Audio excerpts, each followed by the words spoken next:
Soalnya nanti ada es berikutnya juga, bagaimana? Siap? Siap? Bismillahirrahmanirrahim. Assalamualaikum warahmatullahi wabarakatuh.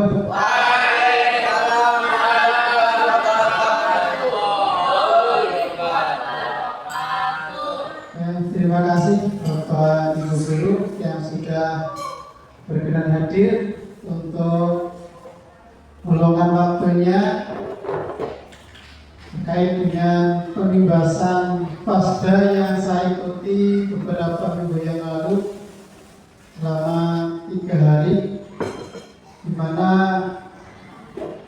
hasil dari pelatihan tersebut dari Fasda itu harus melaksanakan OJL, itu pengimbasan kepada teman sejawat atau guru di lingkungannya masing-masing. Dalam pelatihan tersebut, saya pribadi mendapatkan banyak hal baru yang bisa untuk kita terapkan dan menguatkan tidak hanya bagi guru BK, tetapi juga untuk semua guru sebenarnya itu. 3 hari itu saya belajar jurus, jadi di sana kita beroperasi sebagai pendekar. Ada 7 jurus yang kita pelajari di pelatihan tersebut. Ada kenali potensi, ada kelola emosi, kemudian ada resiliensi, kemudian ada konsistensi, kemudian lagi ada yang menata kenyamanan belajar dan lain sebagainya. Nah, tapi sebelum kita mulai, kita melakukan SBK sederhana yang biar suasananya lebih mencair. Saya mohon Bapak Ibu untuk berdiri semua.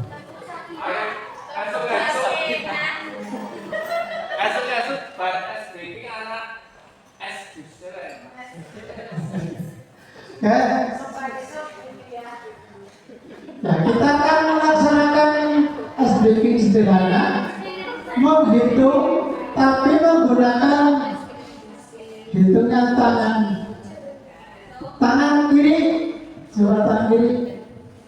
Nanti hitungannya pelan-pelan saja ya. Jadi pertama di bawah, 1, 2, 3, 4, 5, 6, gitu ya. Kiri itu ya. Ulang lagi yang kiri. 1, 2, 3, 4, 5, 6. Sekarang yang tangan kanan. Ya, bawa dulu. 1, 2, setengah. Ya, pernah ya?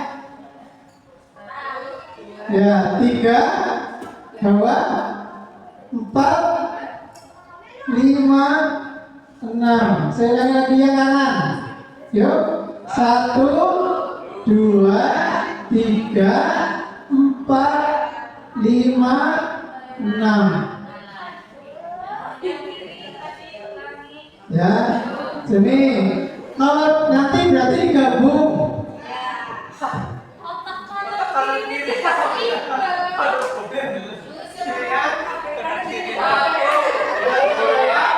Tangannya di bawah, kemudian 1, 2, 3, 4, 5, ya.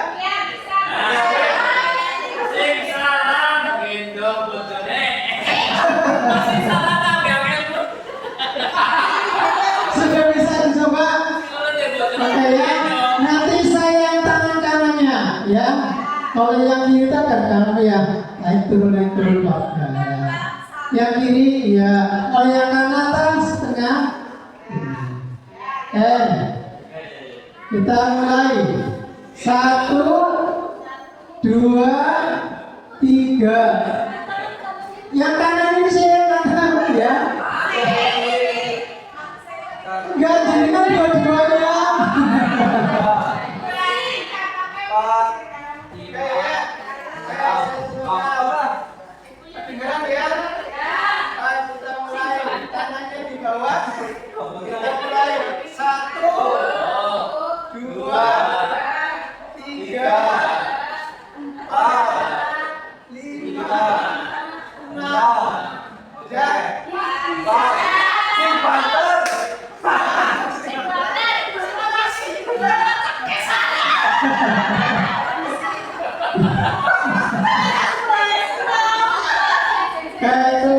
SPG-nya hanya itu, silakan bisa duduk kembali.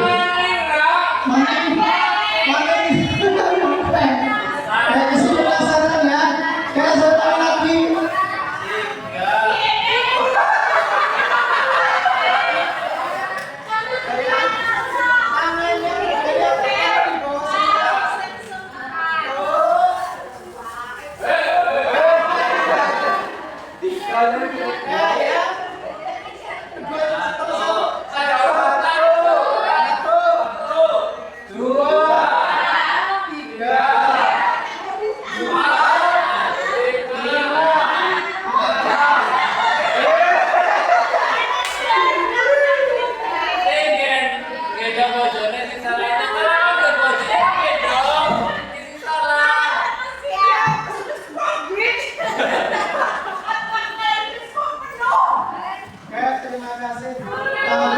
Semuanya, seperti untuk SPG sederhana.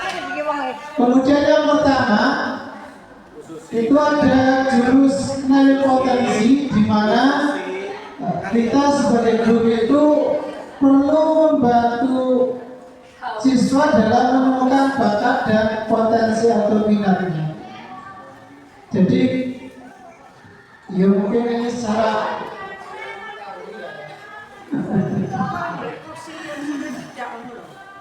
jenengan sudah tahu bagaimana ketika kita mengajar itu ya kita sendirilah, kita tidak mungkin menguasai semua elemen udara, api dan sebagainya. Pasti setiap siswa mempunyai potensinya masing-masing yang dominan, dan itulah peran guru bagaimana potensi siswa tersebut bisa kita kembangkan di sekolah. Di sini jelaskan juga jangan sampai kita mengatakan anak pintar itu ketika nilainya tinggi. Lagi, jadi yang anak berpotensi, anak pintar itu berprestasi itu tidak hanya bisa dilihat dari nilai yang tinggi, tetapi kita juga berkewajiban bagaimana mungkin di nilai raportnya dia tidak bagus, tapi di non akademiknya bagus. Contohnya kita bisa lihat lah di kelas 9 itu ada anak yang main sepak bolanya kan pintar, tapi kan kalau pelajaran bisa tahu sendiri. Nah kita juga harus, pokoknya jangan sampai kita terpaku dengan tugas kita untuk pintar matematik, ya, tapi kita tetap di imbangi. Oh, dia mungkin di matematiknya ini, dia mungkin di akademik. Contoh lagi si Fajri 9C, itu kan mungkin secara akademik biasa saja ya, tapi dia punya nilai seni yang tinggi melalui tilawah bahkan sertifikat provinsi. Itu tugas kita adalah jangan sampai memaksakan anak untuk bisa semuanya, tapi kita sebagai guru bagaimana membantu siswa siswa mengembangkan bakat dan minatnya. Di sini kemudian ada beberapa aplikasi tapi di HP itu ya, untuk membantu guru mengetahui gaya belajar siswa. Pernah nggak Bapak Ibu guru? Pernah ya? Yang siapa yang mana ya? Iya. Ya jadi sebenarnya sudah menyiapkan, kita bisa share ke siswa sebuah aplikasi, nanti di share ke siswa, nanti siswa yang mengisi, nanti kita akan mengetahui gaya belajar mereka. Kemudian yang kedua, tes kepribadian. Pernah belum ya? Belum ya. Nanti saya HP-nya baru pertama. Jadi nanti kita bisa mengetahui kepribadiannya. Bahkan kita sendiri nanti bisa kita baca itu bagaimana punya kepribadian itu multi ya itu. Jadi itu yang pertama, kenali potensi dari masing-masing peserta didik. Nah, tugas guru adalah bagaimana kita bisa memotivasi mereka untuk bisa mengembangkan bakat dan potensinya. Kemudian yang kedua, kelola emosi. Nah, ini yang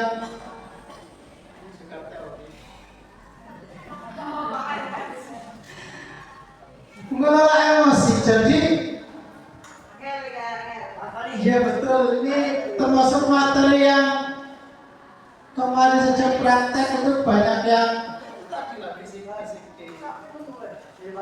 bahkan ya. Jadi guru mampu mengelola emosinya dengan baik karena akan lebih bisa mengendalikan siswa. Jadi emosi guru itu menular ke siswa itu. Jadi kalau kita ketemu dengan siswa dengan ada yang emosi, anak itu sudah ke bawah juga. Jadi bagaimana caranya ketika kita mendapatkan siswa yang bermasalah? Maka yang pertama, jangan langsung marah. Ya, jangan langsung, mungkin ya, tapi kita jangan sampai mengucapkan sesuatu yang bikin dia ya tegang lah. Kemudian yang kedua, untuk mengeluarkan namanya tarik nafas. Biasanya kalau orang-orang kan mas-masan gitu ya. Di sini juga tidak bisa sekali. Kemudian beri waktu untuk berpikir.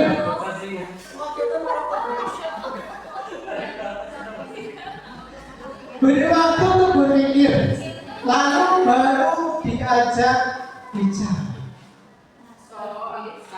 Makanya kemarin juga ini guru BK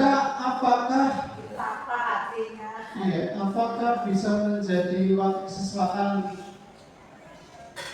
Tidak, karena BK itu adalah orang yang menenangkan siswa. Kalau wakil siswaan mungkin kadang terkadang ada, jadi seperti itu. Ini kaitannya dengan, jadi kalau misalkan BK jadi wakil siswaan, dia akan punya peran ganda di situ.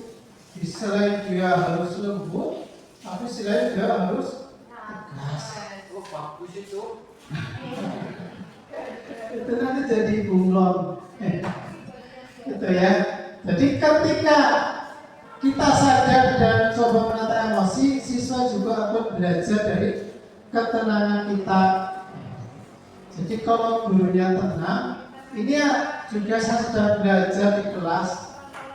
Jadi jadi kadang sebenarnya namanya amal itu manusiawi, tapi tugas kita sebagai seorang guru itu adalah kita lebih mampu untuk mengendalikan amarah itu tadi.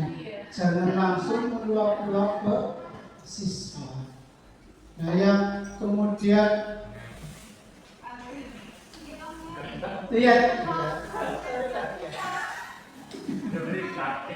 itu.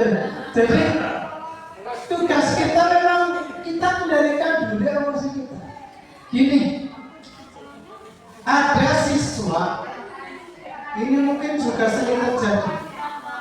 Ada siswa di rumah itu sering diomeli oleh orang tua. Termasuk kemarin saya itu menemui salah satu wali siswa. Saya menyampaikan perilakunya dia di sekolah. Dan orang itu sudah paham tentang karakter anaknya. Dan dia pun sudah biasa memahami anak tersebut ya, karena memang dia tidak mengikuti aturan keluarga. Katakan seperti itu. Nah, coba kita bayangkan, dia di rumah sudah diomeli, di sini kena omel lagi. Bisa dibayangkan bagaimana perasaan saya bayangkan dulu.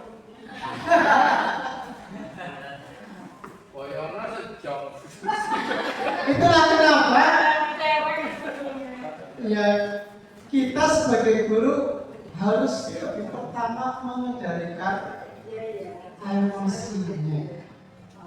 Contoh lagi, misalkan ada anak yang sudah ramah muda, anak laki-laki katakanlah, dia memang sudah susah dibilangin, maka kita tidak bisa memaksakan dia untuk kesedihan. Bahasa kasarnya gini, ketika ada anak yang sudah seperti itu, kita coba anak itu dianggap jangan jadi titik fokusnya, tapi fokuskan saja ke anak yang konsentrasi. Bisa dipahami kan? Sebab kalau kita fokus ke anak yang bermasalah, nanti anak yang justru niat belajar malah yang kalah. Jadi ini pun sekali lagi tergantung bagaimana kita mengelola emosi. Begitu juga mengelola emosi siswa. Kemarin saya Pak Siddiq, Bu Suryati ketemu dengan namanya kelas 9A tadi ya. Inisialnya F itu kan. Bu Suryati dia sendiri sama Bu Susi. Jadi dia benar-benar emosi. Kalau kita tidak tenangkan, ya karena sudah sering dia itu agresif. Kalau kita tidak bisa menenangkan siswa, timbulnya di sini dia tapi di luar. Jadi itu bisa dipahami Ibu. Jadi tugas guru memang emosi itu berarti bukan hanya marah tapi juga bahagia. Misalkan keluar perasaan gitu. Ya, tapi yang di sini yang kita fokuskan adalah emosi kemarahan. Jika kita mungkin merasa marah, untuk lebih bisa mengendalikan jangan langsung, kemudian siswa yang menjadi objeknya. Kemudian yang ketiga, tumbuhkan resiliensi, di mana seorang guru itu harus bisa memotivasi siswa. Contoh ketika mungkin nilainya rendah, ya, kalau saya tak bilang kemarin kayak gini, yang biasa ranking dan sebagainya yang sekarang tidak, jangan putus asa, ini kan baru KTS, nanti masih ada semester.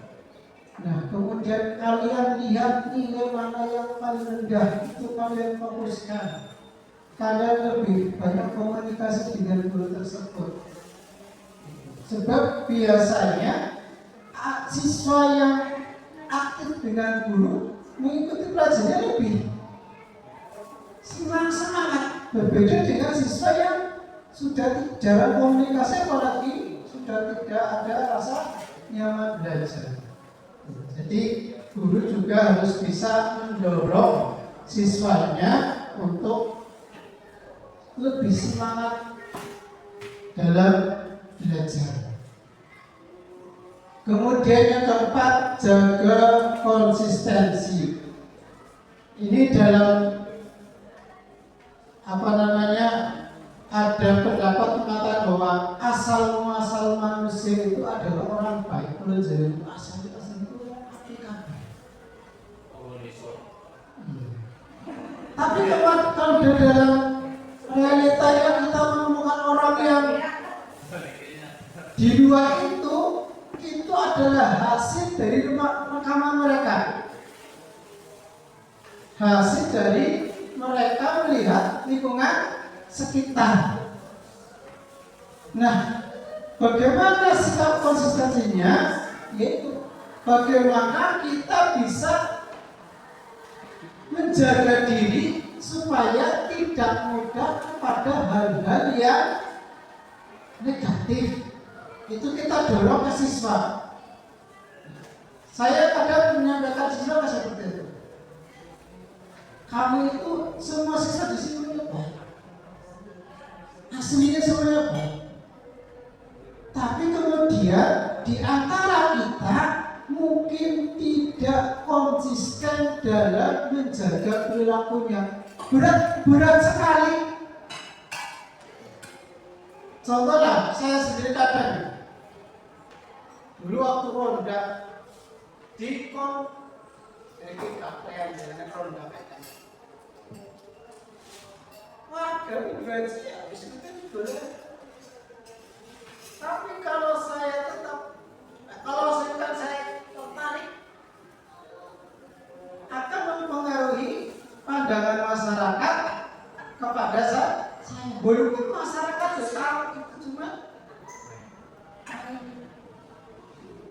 Jadi terkadang menjaga konsistensi itu kadang tidak sadar seperti itu. Dari sini bisa dipahami. Jadi menjaga konsistensi itu dalam hal ini, dalam hal yang positif, memang membutuhkan kekuatan yang luar biasa dalam diri. Kita memberikan anak yang memang kita tidak bisa satu kali dua kali menasihati anak, tapi harus continue. Dengan anak yang sudah baik, jangan sampai kita lupa untuk memberikan motivasi. Jangan sampai terbawa oleh anak-anak yang tidak baik. Nah, anak-anak yang tidak baik pun terus kita dorong. Ya, dengan bahasa-bahasa yang jenengan pasti sudah tahu. Jadi seperti itu.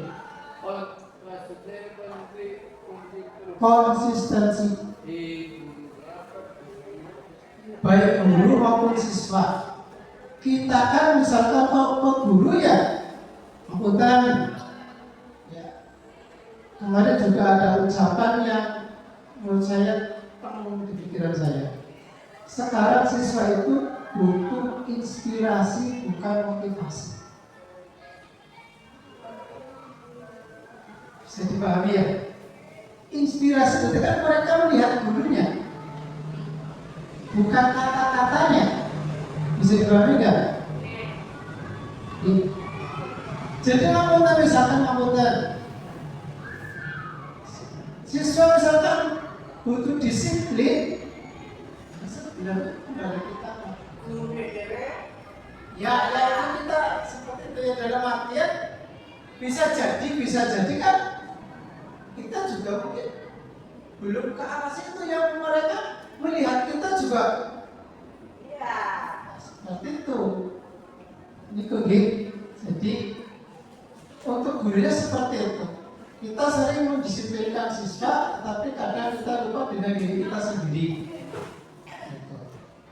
Terkait dengan siswa sendiri, kita adalah memberikan motivasi anak yang sudah baik jangan sampai menjadi tidak baik.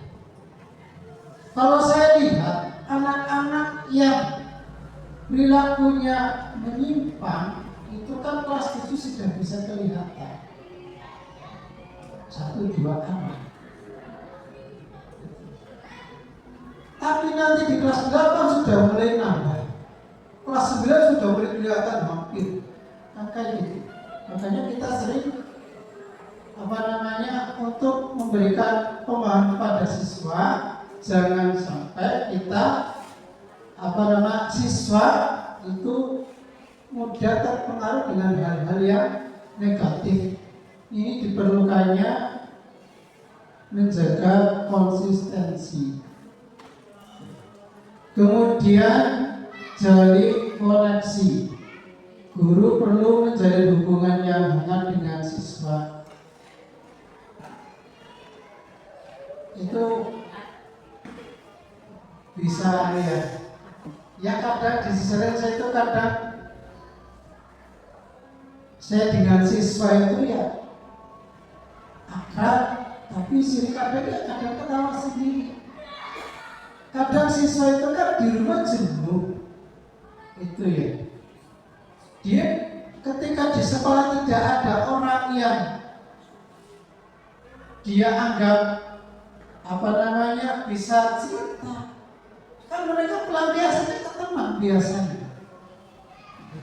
Jadi menjalin hubungan. Ya kadang walaupun siswa itu saya lihat kadang ngobrol sesuatu yang bahasanya obrolan ini, tapi banyak tugas yang lain daripada ngobrol. Tapi di situ kita itu punya tugas bagaimana kita mau membenarkan siswa. Itu menjalin hubungan yang positif dengan siswa. Tidak hanya siswa, tapi juga orang tua. Kalau saya yang sudah lakukan itu, saya sampaikan baik kemarin pada waktu pertemuan maupun di grup kelas. Bapak Ibu, monggo jenengan ketika anaknya bercerita kaitannya dengan, silakan kalau ada kritik bisa sampaikan ke saya. Itu saya membuka diri untuk dikritik sebagai wali kelas. Itu dengan harapan mereka lebih unik. Jadi gurunya siap dikritik seperti itu. Jadi terkadang ada orang tua di ngapunten ini ya. Sulitnya kadang ketika ibu-ibu itu kadang kalau saya jawab kadang jadi manja. Itu juga kadang kita juga harus punya trik supaya bisa mengakhiri obrolan. Biasanya kalau ngomong kadang ibu-ibu juga kalau ujung-ujungnya juga sudah berdiri. Itu tantangan besarnya kayak gitu. Nah ini juga harus ada bahasanya kehati-hatian lah. Makanya kalau saya HP tak tinggal di rumah, misalkan kalau di rumah tak letaknya. Istri saya sudah tahu sandi-sandi dan sebagainya. Jadi bagi saya yang tenang itu karena tidak ada itu tadi ya, hal-hal nanti salah paham. Jadi menjalin koneksi hubungan yang baik antara siswa, orang tua dan juga guru. Kemudian yang keenam, bangun kolaborasi. Guru tidak bisa bekerja sendirian, tapi perlu adanya kerjasama dengan wali kelas, guru mata pelajaran, bahkan orang tua untuk menangani siswa yang mungkin butuh penanganan. Kemudian yang ketujuh, menata situasi. Kemampuan menciptakan suasana belajar yang kondusif dan nyaman, baik dari sisi lingkungan maupun suasana hati. Nah, kalau saya dilihat di sini, mungkin untuk kondusivitas sulit ya. Kalau kita kan bangunannya rata-rata kayak gini ya. Kadang misalkan pelajar olahraga atau kan di sisi lain ada kereta api. Jadi kita memang dalam kondisi yang kalau tidak nyaman dengan kondisi itu kadang kenyamanan itu ya sulit kita terapkan.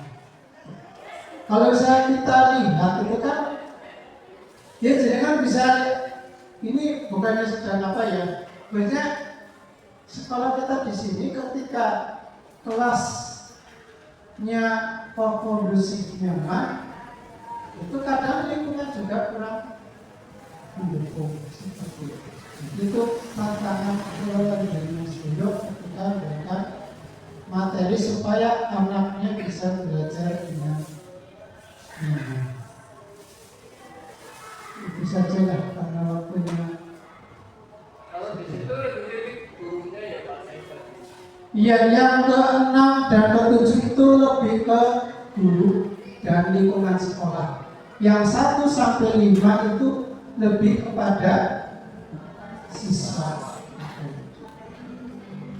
Jadi apa namanya untuk pembahasannya saya rasa cukupkan sekian. Jika ada pertanyaan, terima kasih.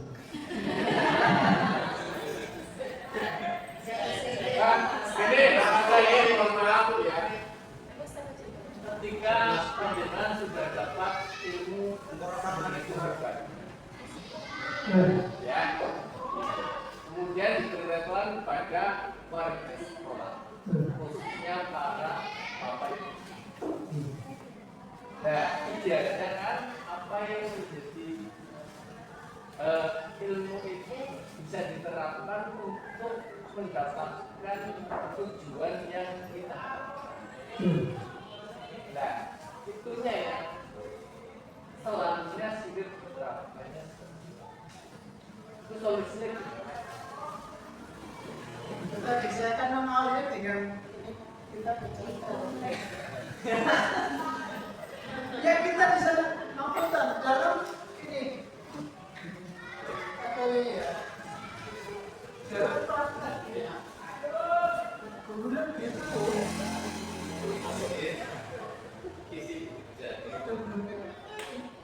malah saya nggak pernah dalam kasusnya itu penanganan siswa termasuk ini ya, bagaimana mengendalikan siswa yang nakal sebagainya. Itu ada namanya secara dulu waktu PPG saya pernah ngobrol agak lama dengan guru BK di SMK berbesar.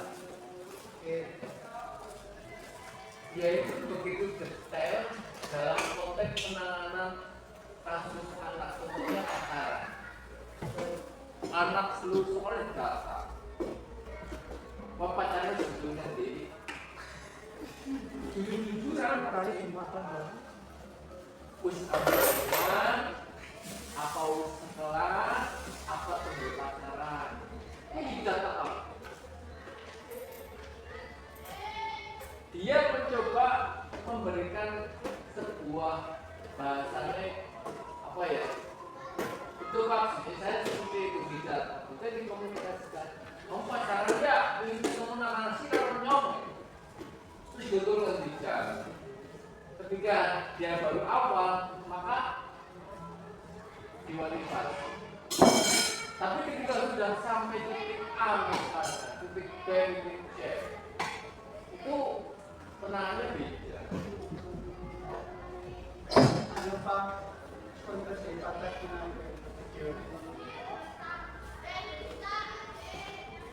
ya kemarin kita menyampaikan ada kasus anak